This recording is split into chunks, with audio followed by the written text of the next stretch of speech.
बड़ी खबर, कांग्रेस ने देश भर में किया ईडी ऑफिस के बाहर प्रदर्शन। नेशनल हेराल्ड केस में सोनिया गांधी और राहुल गांधी पर चार्जशीट का विरोध, कहा अमित शाह और मोदी धमका रहे हैं।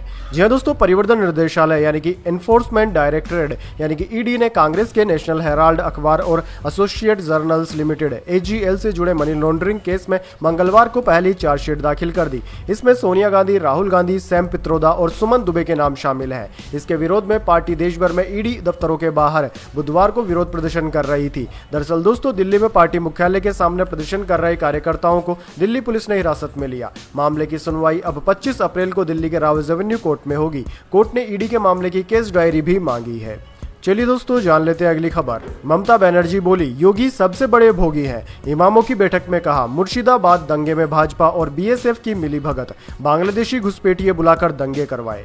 जी हां दोस्तों, इमामों की सभा में पश्चिम बंगाल की मुख्यमंत्री ममता बनर्जी ने बुधवार को कहा कि यूपी के मुख्यमंत्री योगी आदित्यनाथ बड़ी बड़ी बातें करते रहते हैं, वह सबसे बड़े भोगी हैं, वह योगी नहीं है। महाकुंभ में कई लोगों की जान चली गई, उत्तर प्रदेश में मुठभेड़ों में कई लोग मारे गए। योगी लोगों को रैलियां नहीं निकालने देते। वक्फ संशोधन अधिनियम के खिलाफ विरोध प्रदर्शन के दौरान हुई मुर्शिदाबाद हिंसा के बाद ममता बनर्जी ने कोलकाता के नेताजी इंडोर स्टेडियम में कहा कि मुर्शिदाबाद में हुआ दंगा प्री प्लान्ड था, इसमें भाजपा भी। चलिए दोस्तों, जान लेते हैं अगली खबर। तमिलनाडु के मंदिर उत्सव में अंगारों में गिरा शख्स, हुई मौत। मन्नत पूरी करने उतरा था, इलाज के दौरान दम तोड़ा। जी हां दोस्तों, तमिलनाडु के रामनाथपुरम जिले में एक उत्सव के दौरान अंगारों के गड्ढे में गिरने से 56 साल के एक भक्त केशवन की मौत हो गई। यह घटना कुयावन कुंडी में अग्नि चलन अनुष्ठान के दौरान हुई। दरअसल दोस्तों, इस हादसे का एक वीडियो भी वायरल हुआ है। दोस्तों, यह उत्सव 10 अप्रैल को शुरू हुआ था। भक्त अपनी मन्नतें पूरी करने और आशीर्वाद लेने के लिए जलते अंगारों से भरे गड्ढे में नंगे पैर कूद जाते हैं। चलिए दोस्तों, जान लेते हैं अगली खबर। Gurugram land scheme, Robert Vadra से 2 घंटे हुई पूछताछ। ईडी ऑफिस के वेटिंग रूम में बैठी रही प्रियंका गांधी। रॉबर्ट वाड्रा बोले, ऐसे और भी स्ट्रॉन्ग बनूंगा। जी हां दोस्तों, गुरुग्राम लैंड स्कैम केस में कांग्रेस सांसद प्रियंका गांधी के पति रॉबर्ट वाड्रा से लगातार दूसरे दिन परिवर्तन निर्देशालय यानी कि ईडी ने 2 घंटे पूछताछ की। वह सुबह करीब 11 बजे ईडी ऑफिस पहुंचे थे। उनके साथ प्रियंका गांधी भी मौजूद थी। वह दोस्तों पूछताछ के वक्त वेटिंग रूम में बैठी रही। वाड्रा के ईडी ऑफिस से बाहर आने के बाद वह उनके साथ वहां से रवाना हुई। इससे पहले मंगलवार को भी ईडी ने रॉबर्ट वाड्रा से करीब 6 घंटे पूछताछ की थी। वाड्रा पूछताछ के लिए पैदल ही दफ्तर पहुंचे थे। चलिए दोस्तों, जान लेते हैं अगली खबर। पंचवटी एक्सप्रेस बनी देश की पहली एटीएम वाली ट्रेन। मुंबई मनमाड रूट पर सफर के दौरान यात्री अब निकाल सकेंगे कैश, ट्रायल हुआ सफल। जी हां दोस्तों, मुंबई मनमाड के बीच चलने वाली पंचवटी एक्सप्रेस देश की पहली ऐसी ट्रेन बन गई है जिसमें एटीएम मशीन लगाई गई है। इस सुविधा की शुरुआत भारतीय रेलवे के innovative and non fair revenue ideas scheme के तहत की गई है। यह एटीएम ट्रेन के एसी कोच में लगाया गया है और इसका पायलट रन भी पूरा कर लिया गया है। अब यात्री ट्रेन में सफर करते हुए भी नगद कैश निकाल सकेंगे, जिससे खासतौर पर लंबे सफर के दौरान उन्हें बड़ी सुविधा मिल जाएगी। यह एटीएम भूसावल रेलवे मंडल और बैंक ऑफ महाराष्ट्र की साझेदारी से लगाया गया है। चलिए दोस्तों, जान लेते हैं अगली खबर। पाकिस्तान में इजराइल विरोधी प्रदर्शन हुआ तेज, केएफसी कर्मचारी की हत्या। कट्टरपंथियों ने दुकान में घुसकर गोली मारी, तोड़फोड़ और लूटपाट भी की।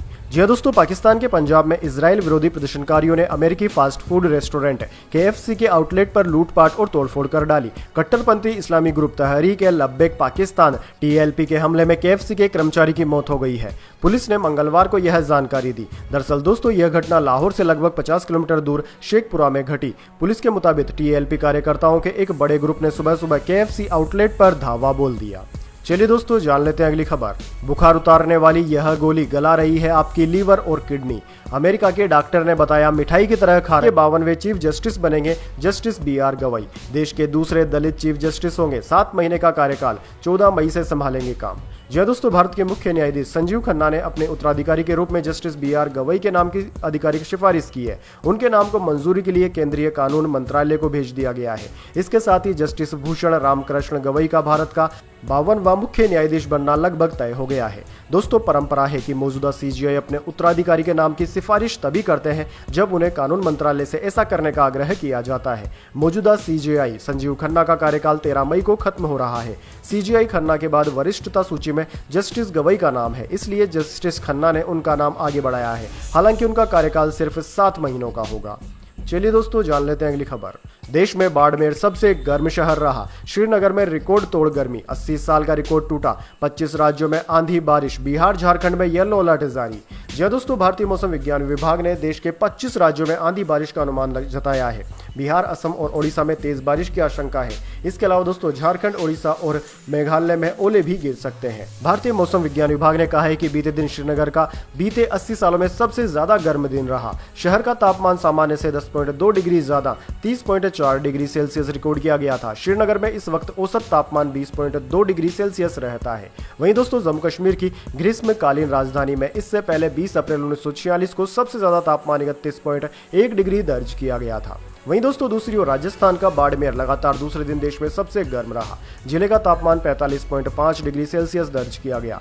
भारतीय मौसम विज्ञान विभाग ने अगले 3 से 4 दिनों में तापमान में और भी बढ़ोतरी होने का अनुमान जताया है। उधर दोस्तों हिमाचल में ओलावृष्टि तूफान का ऑरेंज अलर्ट जारी किया गया है।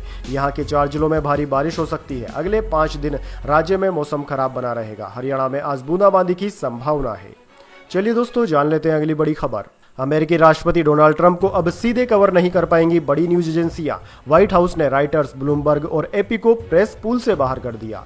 जी दोस्तों, अमेरिका में ट्रंप प्रशासन ने व्हाइट हाउस प्रेस पूल से राइटर्स, ब्लूमबर्ग और associate press AP news agency को बाहर करने का फैसला किया है। दरअसल दोस्तों व्हाइट हाउस ने 15 अप्रैल को कहा कि इन न्यूज एजेंसियों को प्रेस पूल में अब स्थायी जगह नहीं मिलेगी। दरअसल दोस्तों आपकी जानकारी के लिए बता दें, प्रेस पूल एक छोटा सा ग्रुप होता है जिसमें करीब 10 मीडिया संस्थान होते हैं। इनमें कुछ पत्रकार और फोटोग्राफर शामिल होते हैं। ये लोग राष्ट्रपति की हर छोटी बड़ी गतिविधि को कवर करते हैं और बाकी पत्रकारों को जानकारी देते हैं। चलिए दोस्तों जान लेते हैं अगली खबर। टैरिफ के हंटर से घबराए खोमेनी को आई भारत की याद, बोले आर्थिक शक्ति से रिश्ते मजबूत करे ईरान। जी हाँ दोस्तों, अमेरिकी राष्ट्रपति डोनाल्ड ट्रंप ने अपने टैरिफ बम से ग्लोबल ऑर्डर को बदल कर रख दिया है। दुनिया के कई देश अमेरिकी टैरिफ के संभावित असर को लेकर पहले से ही घबराए हुए हैं। ऐसे में अब उनकी नजर अमेरिका से इतर चीन, रूस और भारत जैसी दुनिया की अन्य आर्थिक शक्तियों पर है।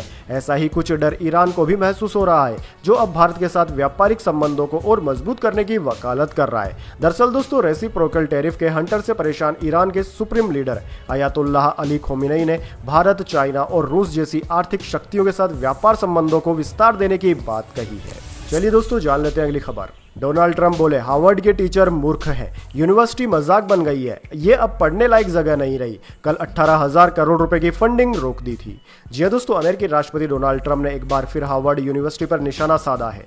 उन्होंने कहा कि यह यूनिवर्सिटी अब मजाक बनकर रह गई है और यह सिर्फ वोक कर्मचारियों की भर्ती कर रहा है। डोनाल्ड ट्रंप ने आगे कहा कि अब हार्वर्ड को दुनिया की सबसे बेहतर यूनिवर्सिटी या कॉलेजों की किसी भी लिस्ट में नहीं गिना जाना चाहिए। हार्वर्ड एक मजाक बन गया है जो नफरत और मूर्खता सिखाता है। इसे अब सरकारी पैसा नहीं मिलना चाहिए। दरअसल दोस्तों डोनाल्ड ट्रंप का यह बयान ऐसे वक्त पर आया है जब उन्होंने एक दिन पहले ही हार्वर्ड की 18,000 करोड़ रुपए की फंडिंग रोकी थी।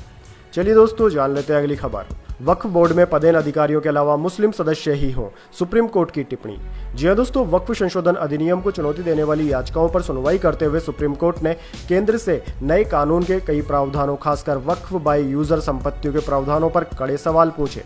कोर्ट ने केंद्रीय वक्फ परिषद में गैर मुसलमानों को शामिल करने के प्रावधान पर भी सवाल उठाया है और सरकार से पूछा है कि क्या वह मुसलमानों को हिंदू बोर्ड का हिस्सा बनने की अनुमति देगी। दरअसल दोस्तों कोर्ट ने टिप्पणी की है कि वक्फ बोर्ड में एक्स ऑफिशियो मेंबरों के अलावा मुस्लिम सदस्य ही हो, जिसका सॉलिसिटर जनरल तुषार मेहता ने विरोध किया। सुप्रीम कोर्ट ने आज कोई आदेश जारी नहीं किया है। उनका कहना है कि अभी किसी बोर्ड का कार्यकाल खत्म नहीं हो रहा है। PIL याचिकाओं को सुनकर ऐसा आदेश नहीं देना चाहिए। चलिए दोस्तों जान लेते हैं अगली बड़ी खबर। दिल्ली एयरपोर्ट पर आज से लागू हुआ यूजर चार्ज, विदेश जाने और आने पर अब इतना ज्यादा पैसा करना होगा खर्च।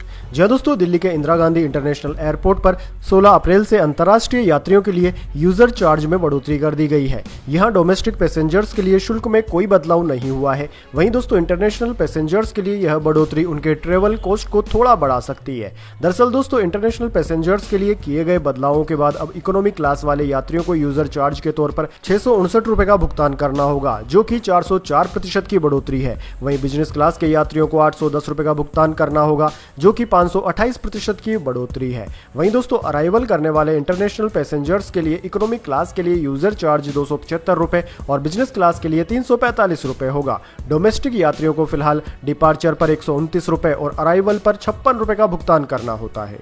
चलिए दोस्तों जान लेते हैं इसके बाद अगली 500 अंक संभला सेंसेक्स 77,000 के ऊपर बंद हुआ। मजबूत तिमाही नतीजों से इंडसइंड बैंक का शेयर 6.78% चढ़ा। जी हां दोस्तों, बुधवार को शेयर बाजार में गिरावट के बाद तेजी रही। सेंसेक्स 309 अंक चढ़कर 77,044 के स्तर पर बंद हुआ। दिन के निचले स्तर से इसमें 500 अंक की रिकवरी रही। वहीं दोस्तों निफ्टी में भी 109 अंकों की तेजी रही और यह 23,437 के स्तर पर बंद हुआ।